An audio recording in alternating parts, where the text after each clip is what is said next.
Asante Mheshimiwa Rais pamoja na wageni nyote, naomba sasa tukae ili tuendelee na utaratibu. Mheshimiwa Rais wa Zanzibar na Mwenyekiti wa Baraza la Mapinduzi, Mheshimiwa Spika wa Baraza la Wawakilishi, Jaji Mkuu wa Zanzibar, Mwanasheria Mkuu wa Zanzibar, Kadhi Mkuu wa Zanzibar, Waziri wa Uchumi wa Buluu na Uvuvi, ukiwaongoza pia mawaziri wengine wote wa SMZ pamoja na manaibu waziri wa Serikali ya Mapinduzi ya Zanzibar, mkuu wa mkoa wa Mjini Magharibi, nawe pia ukiwaongoza wakuu wa mikoa wengine ambao wapo hapa katika shughuli hii, katibu mkuu kiongozi na katibu wa Baraza la Mapinduzi, ndugu wakuu wa vyombo vya ulinzi na usalama, ndugu makatibu wakuu na manaibu makatibu wakuu, wakuu wa taasisi na wakurugenzi wa taasisi mbalimbali za Serikali ya Mapinduzi ya Zanzibar. Mheshimiwa Rais, naomba pia tutambue uwepo wa wajumbe wa kamati kuu ya CCM Zanzibar pamoja na halmashauri kuu.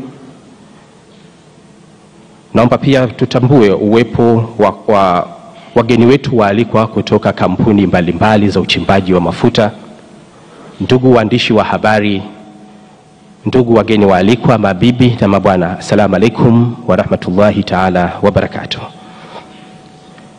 Mheshimiwa Rais wa Zanzibar na Mwenyekiti wa Baraza la Mapinduzi, sasa kwa heshima na taadhima kubwa naomba nikukaribishe katika mkutano huu maalum ambapo jambo letu linahusu zaidi uzinduzi wa vitabu maalum vya uchimbaji wa mafuta. Na zoezi hili ni muhimu sana kwa sababu wananchi wa Zanzibar kwa shauku kubwa kwa miaka mingi wamekuwa na hamu na jambo hili. Leo kwa namna pekee, Mheshimiwa Rais, katika mwezi huu mtukufu tutapata nafasi ya kulaunchi jambo hili zuri kabisa, na baada ya hapa makampuni yatapata nafasi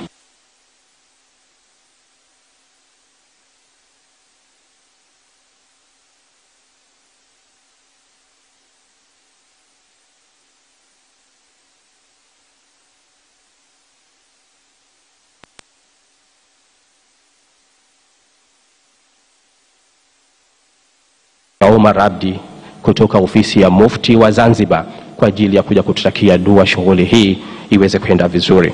Baada ya hapo, Mheshimiwa Rais, itafuata technical presentation ya license block, na ndo wamefanya kazi hii, watakuja hapa kwa ajili ya kufanya hiyo presentation. Baada ya presentation hiyo, Mheshimiwa Rais, tutamkaribisha Mheshimiwa Waziri wa Uchumi wa Buluu na Uvuvi kwa ajili ya kutoa hotuba yake ya technical, namna mambo yanavyokwenda hapo kwenye masuala ya uchumi wa blue na jambo letu hili. Na baada hapo kuna video tutailaunch hapo kidogo ambayo inatuonyesha safari yetu hii inavyoelekea ya uchimbaji wa mafuta. Baada ya video hiyo, Mheshimiwa Rais, Mheshimiwa Waziri atakukaribisha wewe kwa mambo mawili. Moja, kwa ajili ya kulaunch jambo letu hili ambalo leo ndio limetukutanisha hapa, lakini la pili ni kuzungumza na hadhira ambayo iko mbele yako, na pamoja na wananchi wengine ambao wanatufuatilia kupitia matangazo haya ya live. Shirika la Utangazaji Zanzibar wako hapa, wanaendelea kutuhakikishia kwamba wananchi wetu wanapata taarifa zinazoendelea hapa katika ukumbi huu. Mheshimiwa Rais, baada ya hotuba yako pamoja na kuzindua jambo letu hili, basi tutafata tukio la kupiga picha, na baada ya hapo tutakuwa tumekamilisha ratiba yetu kwa leo na tutaendelea na ujenzi wa nchi yetu.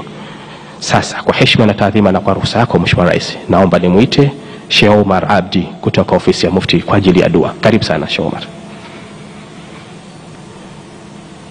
Kwanza DC, Rais wa Zanzibar na Mwenyekiti wa Baraza la Mapinduzi Dr. Hussein Ali Mwinyi, ndio hivyo tena natarajiwa kuzindua duru ya kwanza ya utoaji wa vitalu vya utafutaji na uchimbaji wa mafuta na gesi. Tumsikilize msoma dua. تقبل منا إلى روح محمد صلى الله عليه وسلم. الفاتحة.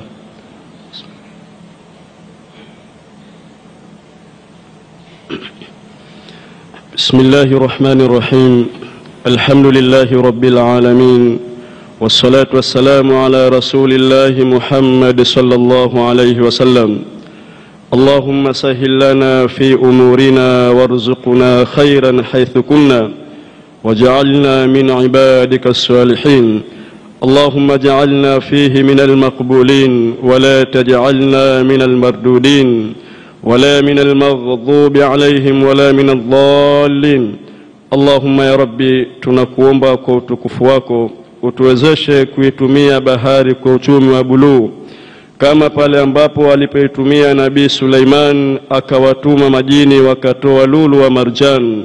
Tunakuomba ya Rabbi utupe kila la kheri katika uzinduzi wetu huu, utupe amani na salama mwanzo na mwisho wake. Ya Rabbi, tupe maendeleo ya hali ya juu katika visiwa vyetu vya Zanzibar na Tanzania kwa ujumla. Umwezeshe rais wetu kila la kheri katika uongozi wake, umsaidie na umpe maendeleo ya hali ya juu, kwani wewe ndio mweza wa kila kitu. Birahmatika ya arhamar rahimin. Wa sallallahu wa barik wa sallim ala sayyidina Muhammad wa ala alihi wa sahbihi wa sallam, walhamdulillahi rabbil alamin. Shukran sana Sheikh Omar Abdi kutoka ofisi ya Mufti wa Zanzibar. Mheshimiwa Rais, baada ya dua hiyo nipende pia kutambua uwepo wa wenye viti wa bodi Dr. Abdul Hamid Yahya Mzee na mwenyekiti pia wa ZPRA. Hao ni ZPDC na ZPRA ambao ndio nao jambo hili pia limetukutanisha hapa kwa sababu ya busara zao na ushauri wao ambao wanaendelea kutoa katika hizi bodi. Kwa hiyo naomba pia utambue uwepo wao. Mheshimiwa mgeni rasmi, baada ya hapo sasa naomba kwa heshima na taadhima nimkaribishe Madam Gail kwa ajili ya kumkaribisha Madam Nahed kwa ajili ya presentation. Karibu sana Gail. Asante. Your Excellency, Mr. President, Winnie, all protocols observed, distinguished guests and dignitaries. My role is to introduce SLB, the technical partner of the licensing round. SLB is a partner of choice in Africa, a global technology company working with governments to unlock exploration potential. SLB is positioned extremely well in the international market. They work in every African country with over 90 years of experience working on the African continent. I think you have chosen well. 95% of SLB's employees in Africa are nationals. Without further ado, I would like to welcome Nahed Khalul. Nahed is the VP Offshore Atlantic East Exploration Data for SLB. Nahed is a petroleum engineer by trade. She has had a variety of technical roles in her career, including sales, business development, new ventures, and various senior managerial positions.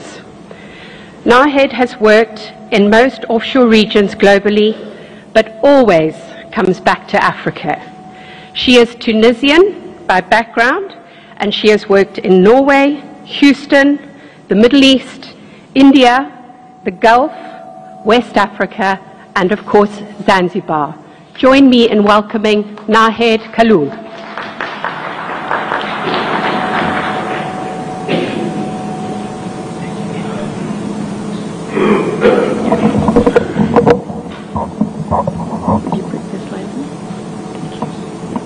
What I will do today is I will give you a little perspective of our viewpoints on the global oil and gas market. We will give you an idea about, the journey we've had to date, what we have, our collaboration and work with ZPRA leading to today's event, but we'll also give you a quick overview of the potential that we see in the country and why we think Zanzibar is very well positioned, and this is really the right time to launch this licensing round. So with that, as an oil and gas industry, over the last couple of years, we have seen a very challenging events. We've had COVID-19 that we had to deal with. We had, geopolitical instabilities with the Ukraine and Russian war, and we had soaring energy prices. But what this highlighted to us, it highlighted the importance of securing energy, of making energy affordable, sustainable, and having reliable sources. So this has put the energy security. Yeah. Do you mind if I use a microphone? No, this one. Closer. No, this one. Yeah. Sorry about that if you could not hear me. So what I was saying is that, all the recent geopolitical events and what we've seen in the industry have highlighted the importance of energy security. And with that, 3 words that I would like you to remember is affordable, reliable, and sustainable. This has been in the forefront and high in the priority on all governments and countries, as well as oil and gas companies. In addition to that, we have, as an industry and as as the rest of the world, we have taken a commitment to move to a net zero by 2050. There has been a lot of actions and reactions to that, and a path that we have charted.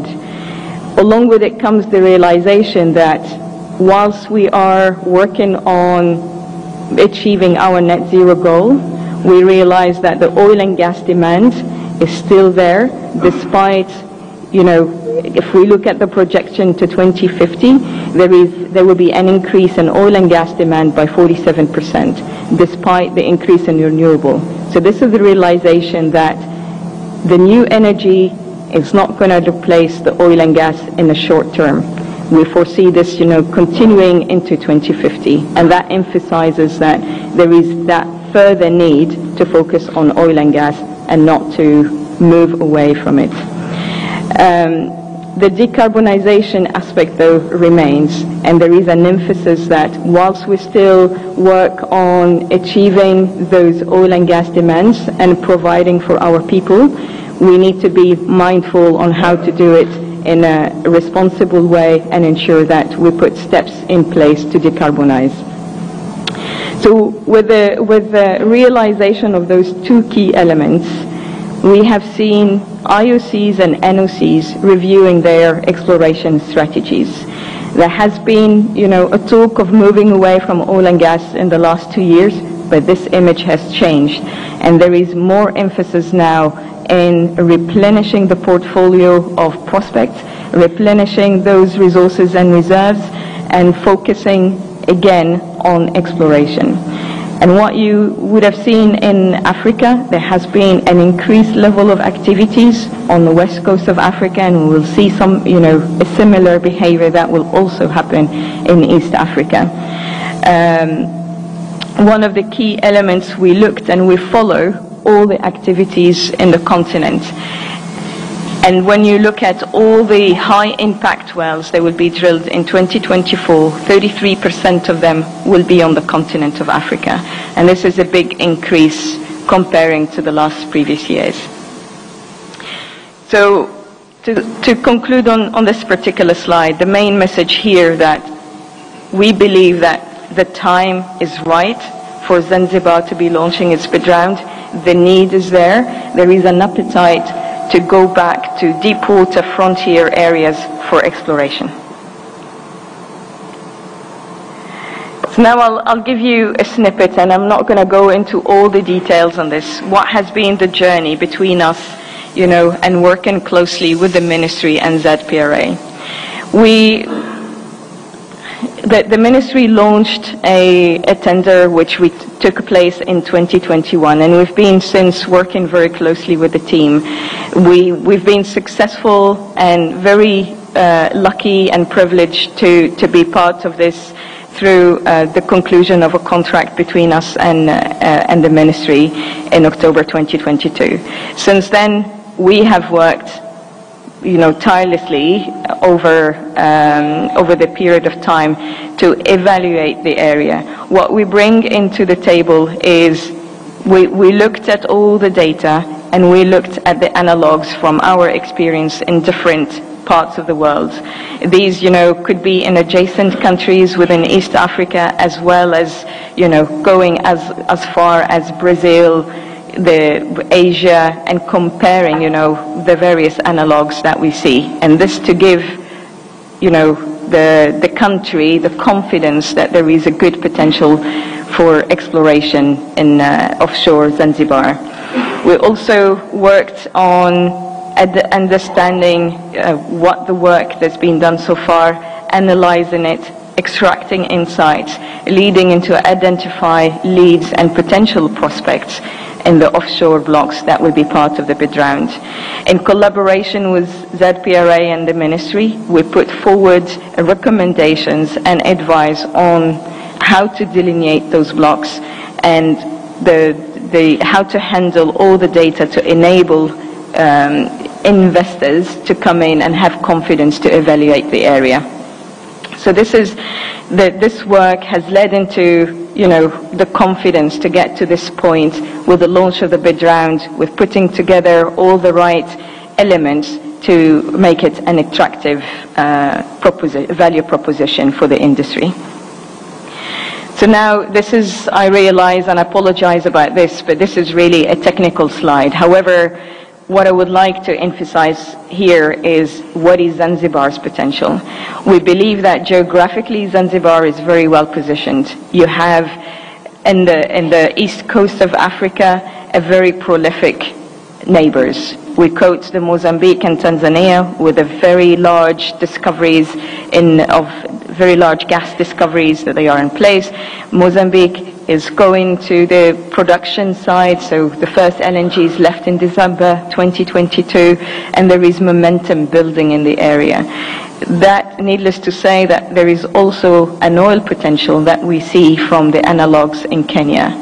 We've put here a summary of all the various potential geological plays that we could see through the 2D data sets. And there is a list, as you see there, of further potential that investors, as they come in, they can work on and mature to better understand and better assess. Along with this, along with the technical work, and I believe the Ministry and ZPRA did a fantastic job. They have put together a very competitive, attractive, and flexible fiscal terms which are consistent with the type of environment we are in, which is, it's the profile of a deep water frontier exploration. Those will further encourage those companies to come in and feel comfortable to explore in Zanzibar. So now, with all of this is, what I have shared with you here is just the beginning of the journey. I would say that the journey really starts now, and this is where we did our part of the work, and we're going to put it in your capable hands to further mature and work to make Zanzibar shine even more in this oil and gas industry. And with that, I thank you very much for having me today.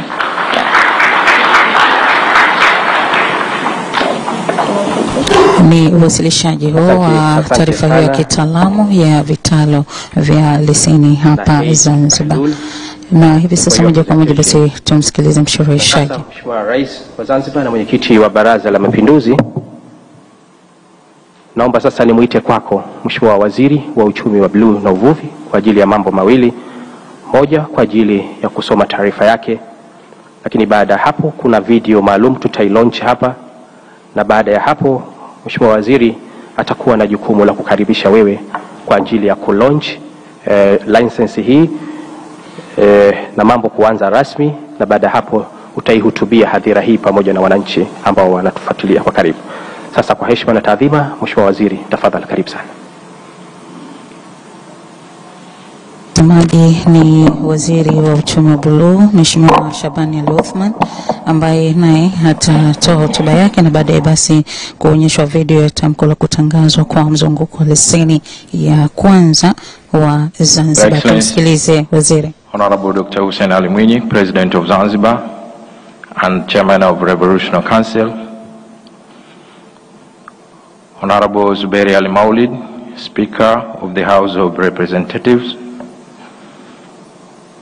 Honorable Hamis Ramadan Abdallah, Chief Justice, Honorable Ministers and Deputy Minister here present with us, Revolutionary Council Secretary, Engineer Zain Ahmed Said, Honorable Idrissa Kitwana Mustafa, Regional Commissioner, with us the Regional Commissioners here present, Principal and Permanent Secretaries here present with us, distinguished representatives from embassies, representatives from SLB and the Frontier, invited guests, ladies and gentlemen, good morning. Your Excellency, I would like to take this opportunity to thank Almighty God for blessing us with a good health and ability to meet this morning for the special purpose of launching the first licensing round for 8 block offshore in Zanzibar.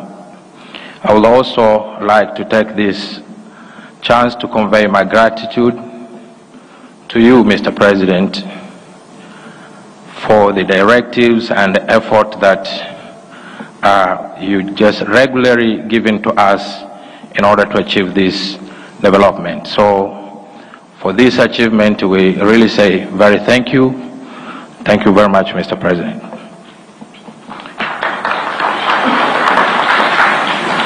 Your Excellency, the Ministry of Blue Economy and Fisheries recognized that for the Zanzibar to achieve the blue economy aspiration, it needs to have sustainable energy landscape, and one of many approaches taken by your government is to ensure the energy sustainability is exploration of the potential gas resources. We all believe that the launch of this first licensing round will put Zanzibar on the global petroleum map and ultimately attract the foreign investors for the benefit of the people of Zanzibar. Your Excellency, we also believe that the starting exploration phase will stimulate the economy and influence the local participation here in Zanzibar, in which turn to improve the general livelihood of the people. Your Excellency, reaching this announcement launching stage is a result of effort of 2 leaders, and I have to mention first, Her Excellency Dr. Samia Suluhu Hassan, the President of the United Republic of Tanzania, and you, Mr. President, President of Zanzibar and Chairman of the Revolutionary Council. Therefore, I'll take this opportunity to convey my gratitude to you, Mr. President. This is a special gratitude for your leadership and support for the successful of this achievement today. You all played your significant role to make sure that the successful of the transfer of the data from mainland to Zanzibar is happening. Your Excellency, the development of oil and gas is one of the topmost priorities of Zanzibar Blue Economy Agenda, which entails sustainable utilization of ocean and ocean resources for the economic development of our people. The oil and gas exploration process is in line with the System Election Manifesto of 2020-2025, the Zanzibar Development Vision of 2020-2050, and the Zanzibar Development Plan of 2021-2026. And also the Blue Economy Policy of 2022. Therefore, the Ministry of Blue Economy and Fisheries, the launching this event will catalyze the various value chain of the oil and gas sector, which Zanzibar and its people benefit from. Your Excellency, for Zanzibar to be competitive upstream petroleum market, the government of Zanzibar has approved the legal and the contractual framework for the upstream investment, including the passing of the amendment miscellaneous amendment of the Oil and Gas Act number 6 of 2016, and also the review of the Model Production Sharing Agreement of 2017. At this moment, I'm happy to announce that Zanzibar has passed the second generation of the Model Production Sharing Agreement of 2024 that we believe will attract foreign investors and be geared toward the strengthening of Zanzibar economy as well. Your Excellency, shortly, Zanzibar is ready to offer a total of 80 blocks to oil and gas upstream to investor for evaluation and investment. All blocks are offshore area of the eastern side of Unguja and Pemba Island, with the water depth ranging from 500 to 3,000 meters. The size of the block range from 2,800 and 5,600 square kilometer of highly prospective area and highly attractive terms. The entire process of the launching round is expected to last 10 months from today, the day of launch, which I would like to take this opportunity to welcome and urge all oil and gas investors to participate in the licensing round for the sustainable development of the Zanzibar and the energy sector at large. Your Excellency, I would like to take this opportunity once again to congratulate you, Mr. President, the Chairman of the Revolutionary Council, Dr. Hussein Ali Mwinyi, for your support and guidance that, again, you have regularly given us that led the historic milestone in the upstream oil and gas sector. The launch of the Zanzibar First licensing round will lead further diversification of Zanzibar economy and cement positions of Zanzibar as a new oil and gas province all over the world. Your Excellency, finally, I would like to acknowledge the big role played by my staffs from the Ministry of Blue Economy and Fisheries and the institution responsible for the management of oil and gas, which are ZPDC and ZPRA. I also recognize the contribution of various government institutions in making this event possible. Your keynote. Allow me now to ask for a moderator to play a special video for the opening and launching, and ask the audience to stay tuned to enjoy the video. Where the MC, may you please apply it. Zanzibar, I'm delighted to announce the official launching of the Zanzibar's first licensing round to the world. And our official regulator have ensured many incentive mechanisms are put in place, including renewed fiscal terms to enhance a friendly investment environment in the oil and gas sector and flexibility of licensing options. We want to assure you of our government's strong political will to drive investments forward. This is an exciting and momentous day for our people, and I look forward to welcoming you to Zanzibar.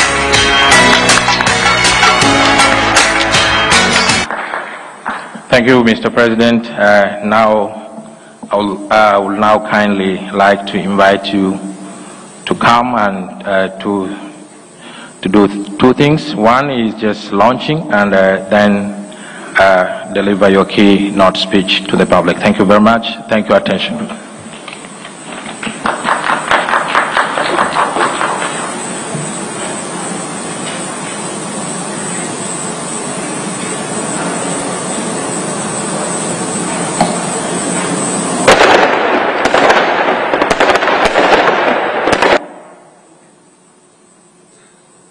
Asante. Sasa Mheshimiwa Rais, nitahesabu kuanzia 3, nikiishia 1 utatulonchia jambo letu hili.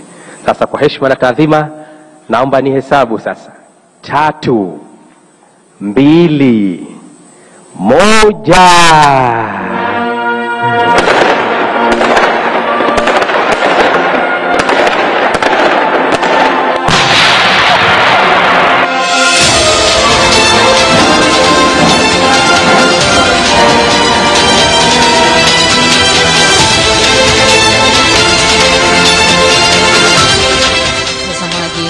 msikilizaji wa ZBC, tayari uzinduzi wa mzunguko wa leseni Zanzibar tayari umekwisha kufanyika, ambapo Rais wa Zanzibar na mwenyekiti wa Baraza la Mapinduzi Dr. Hussein Ali Mwinyi ameshaweka milango wazi kwa ajili ya wawekezaji kuitumia fursa hiyo.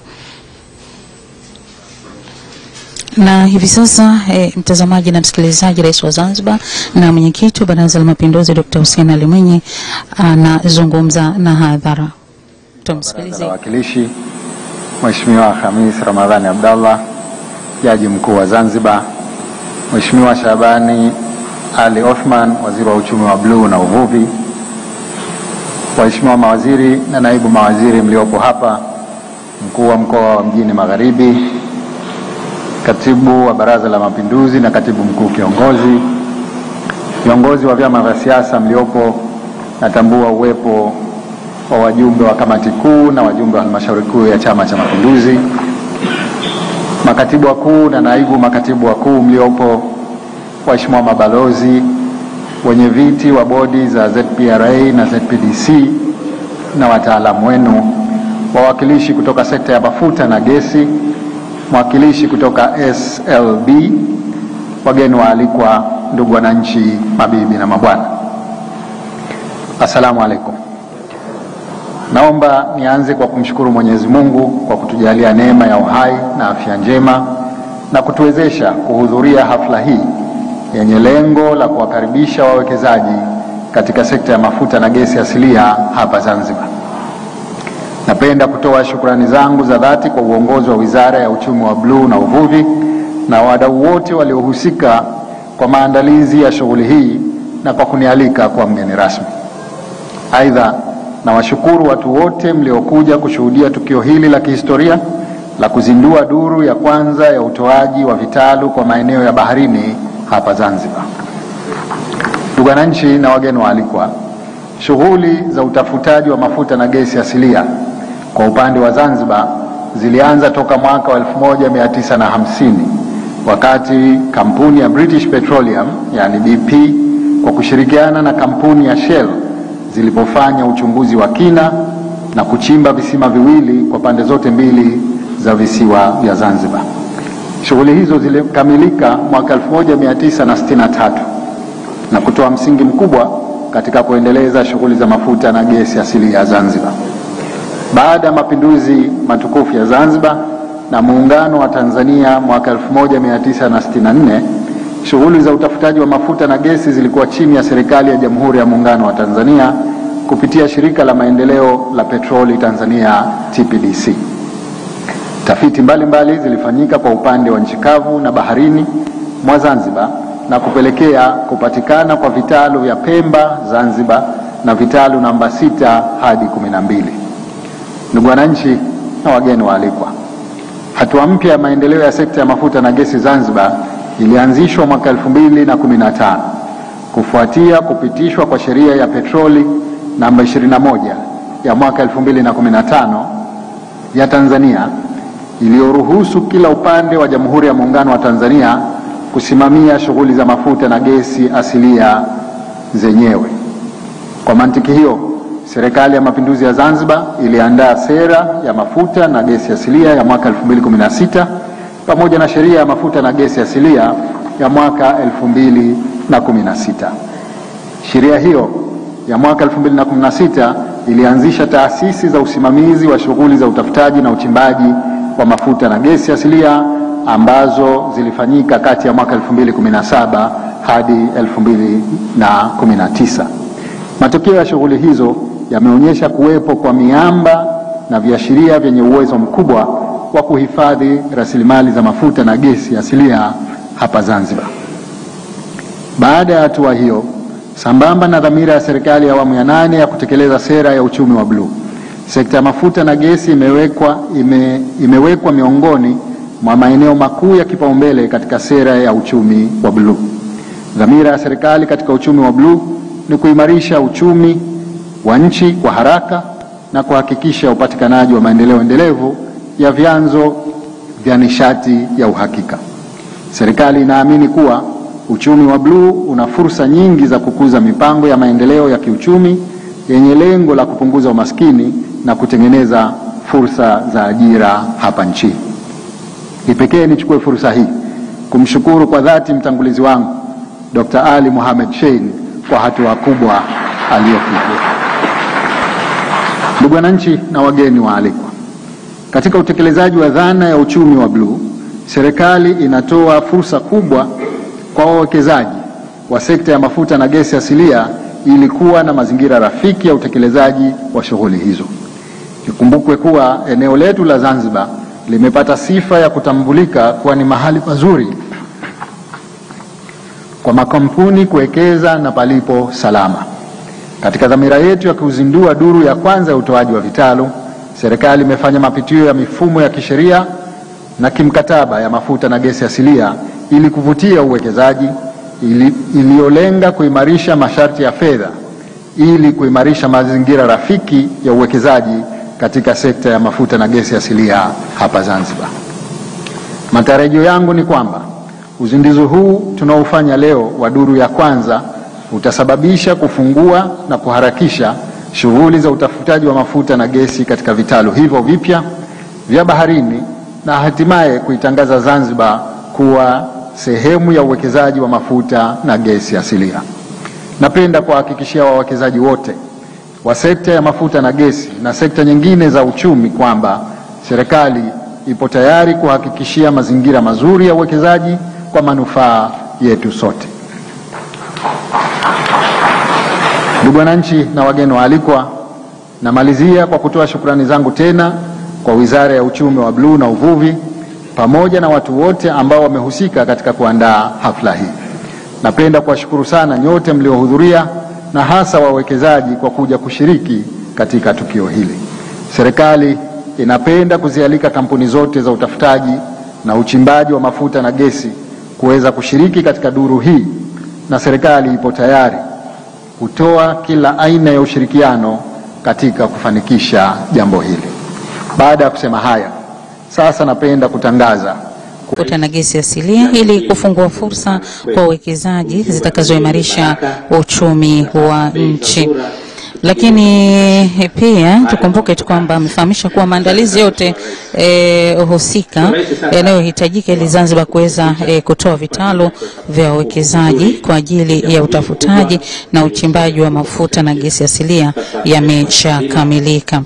Kwa sasa Zanzibar ipo tayari kwa duru hii ya kwanza ya utoaji wa vitalu katika maeneo ya baharini kwa uwekezaji wa mafuta na gesi duniani kote. Jambo ambalo litaiweka Zanzibar katika ramani ya dunia kwenye sekta hii ya mafuta na gesi asilia. Lakini tukumbuke tu pia ameziomba kampuni za utafutaji na uchimbaji wa mafuta na gesi asilia duniani kote kushiriki kikamilifu katika duru ya kwanza hii ambayo tayari ameshaizindua ya utoaji huu wa vitalu vya mafuta na gesi asilia katika maeneo haya ya baharini, na kusema kuwa Zanzibar hivyo tayari kupokea na kushirikiana na wawekezaji wote katika kuendeleza sekta ya mafuta na gesi asilia hapa nchini. Lakini pia tutakumbuka tu kwamba waziri alimshukuru Rais wa Jamhuri ya Muungano wa Tanzania, lakini pia Dr. Samia Suluhu Hassan na Rais wa Zanzibar na Mwenyekiti wa Baraza la Mapinduzi Dr. Hussein Ali Mwinyi kwa ushirikiano wa dhati katika kufanikisha swala hilo kwa maslahi mapana ya taifa. Ni nafasi sasa kwa wawekezaji kutumia fursa hii adhimu kama alivyosema Rais wa Zanzibar na Mwenyekiti wa Baraza la Mapinduzi Dr. Hussein Ali Mwinyi. Serikali itawekea mazingira mazuri na iko tayari kushirikiana nao kwa kila hali ili kuweza kufanikisha lile lengo ambalo limekusudiwa. Lakini pia waziri wa Wizara ya Uchumi wa Buluu na Uvuvi Mheshimiwa Shabani Ali Othman naye alisema kwamba uzinduzi wa duru ya kwanza utoaji wa vitalu vya utafutaji na uchimbaji huu wa mafuta na gesi asilia umekamilika, na hivi sasa ni fursa kwa wawekezaji kutumia na milango tayari imeshafunguliwa kama Rais pia alivyozungumza. Lakini chingine zaidi historia hasa fupi ambayo imetolewa ya namna ya Zanzibar ilikotoka juu ya utafutaji wa mafuta na gesi asilia ulianza katika miaka ya 50 kama tulivyomsikia rais mwenyewe alivyosema, ambapo kampuni ya BP na Shell kwa pamoja zilifanya utafutaji katika visiwa vya Unguja na Pemba. Utafutaji huo basi ulihusisha uchimbaji wa visima viwili vya nchi kavu kwa maeneo ya Zanzibar. Kisima cha mwanzo Zanzibar kilichimbwa Unguja mnamo mwaka 1956-57 katika eneo la Kama, na kilikuwa na urefu wa mita 4353. Kisima hicho basi kilionyesha dalili ya uwepo wa viashiria vya gesi asilia. Kisima cha pili kilichimbwa kule kisiwani Pemba mnamo mwaka 1961 hadi 62 katika eneo la Tondaua, kikiwa na urefu wa mita 3886. Kisima hicho pia kilionyesha dalili ya uwepo wa viashiria vya mafuta na gesi asilia. Na hivi sasa kunaendelea upigaji wa picha kwa viongozi mbalimbali wa chama na serikali ambao wamefika katika ukumbi huu kushuhudia uzinduzi huo wa duru ya kwanza ya leseni hiyo ya Vitalu hapa visiwani Zanzibar. Yani kuanzia mwaka 1980 msikilizaji na mtazamaji wa ZBC, rasilimali ya mafuta na gesi asilia ilikuwa inasimamiwa na Jamhuri ya Muungano wa Tanzania kupitia shirika la maendeleo la mafuta na gesi la Tanzania, kama tulivyomsikia rais mwenyewe alivyotuambia, TPDC, hadi pale ilipopitishwa sheria namba 21 ya mafuta ya Tanzania mwaka 2015.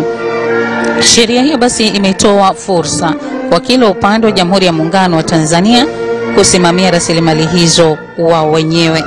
Lakini mnamo mwaka 2016 serikali ya mapinduzi ya Zanzibar ilitunga sheria ya mafuta na gesi asilia ambayo ilianza kutumika rasmi mwezi Novemba mwaka 2016 pamoja na mambo mengine, lakini lengo kuu hasa lilikuwa ni sheria hiyo kusimamia na kudhibiti kazi za utafutaji, uchimbaji, uendelezaji na uzalishaji wa mafuta na gesi asilia kwa maeneo ya Zanzibar.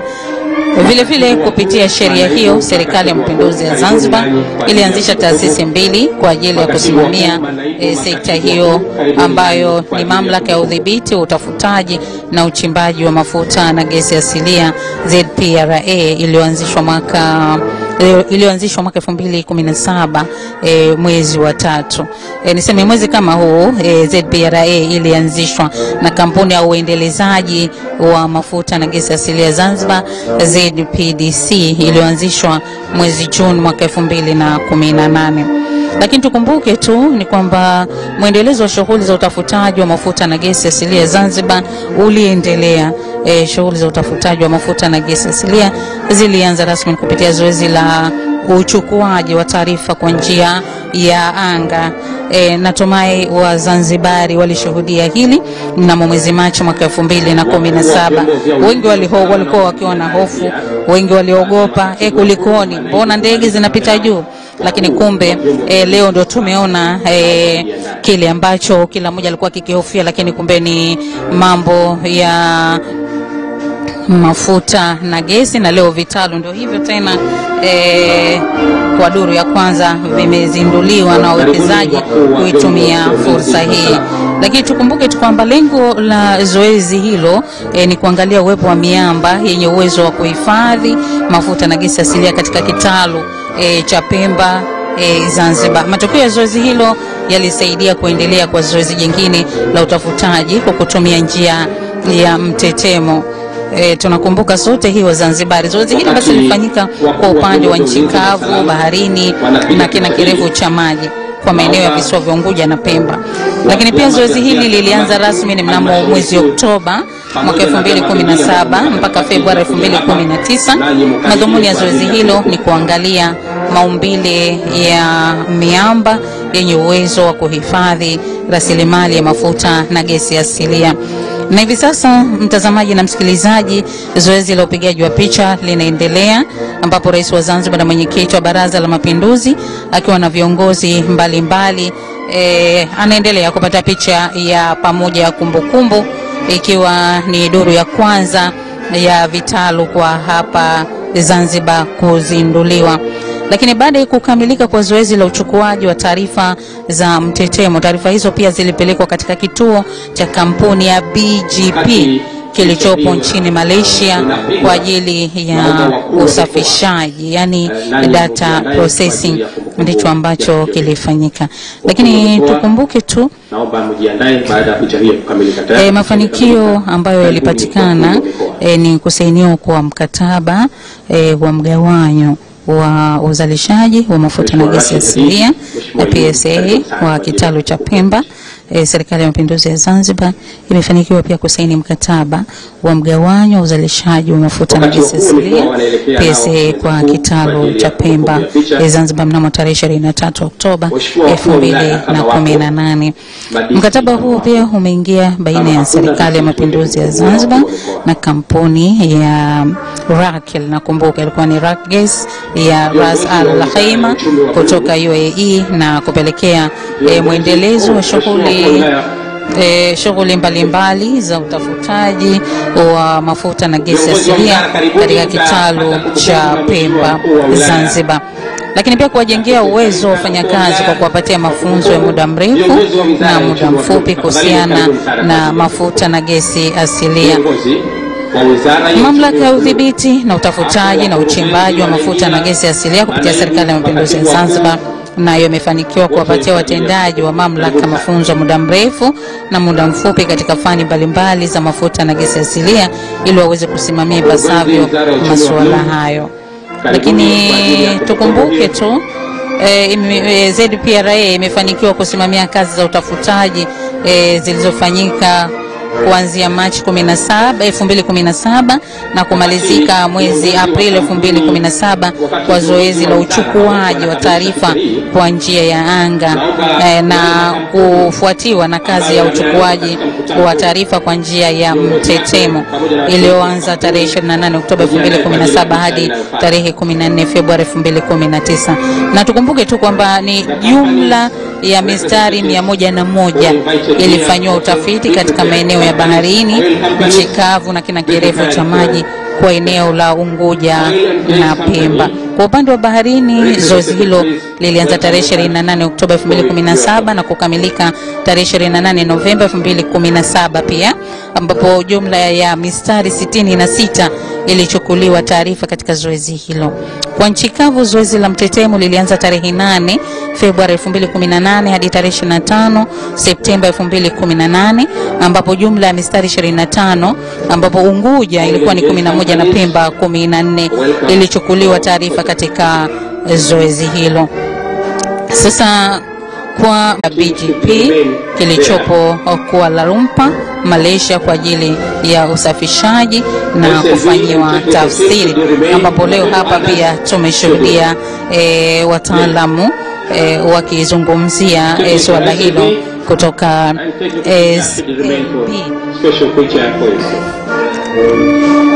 na tukumbuke tu pia vyombo vya habari navyo vilichukua nafasi kuhakikisha kwamba wananchi wanapata uelewa juu ya kile ambacho kinafanyika na serikali nini inafanya, kwa sababu mara nyingi kama unavyojua uelewa kwa wananchi kuhusu mafuta na gesi asilia ilikuwa kidogo ni shida, lakini mamlaka inaendelea kutoa uelewa katika maeneo mbalimbali ya Unguja na Pemba kuhusiana na shughuli za mafuta na gesi asilia zinazoendelea kupitia televisheni, radio, magazeti pamoja na kufanya mikutano na makongamano. Vile vile mamlaka inaendelea kutoa uelewa kwa wananchi na taasisi mbalimbali za serikali na binafsi kuhusu masuala ya mafuta na gesi. Lakini pia kutangaza zabuni ya zoezi la uchukuaji wa taarifa kwa njia ya mtetemo, kuendelea na matayarisho ya kufungua maeneo mapya ya kufanya utafutaji wa mafuta na gesi asilia kwa eneo la Zanzibar. Mtazamaji na msikilizaji, zoezi la upigaji picha bado linaendelea ambapo ndio tukiwa tunaelekea ukingoni mwa shughuli hii ya uzinduzi. Asante, picha hiyo imekamilika. Kamati ya maandalizi kama wako uzinduzi wa mzunguko wa kwanza wa leseni hapa Zanzibar leo Jumatano Machi 2024, ikiwa ni zoezi la aina yake, amenisema uzinduzi wa kipekee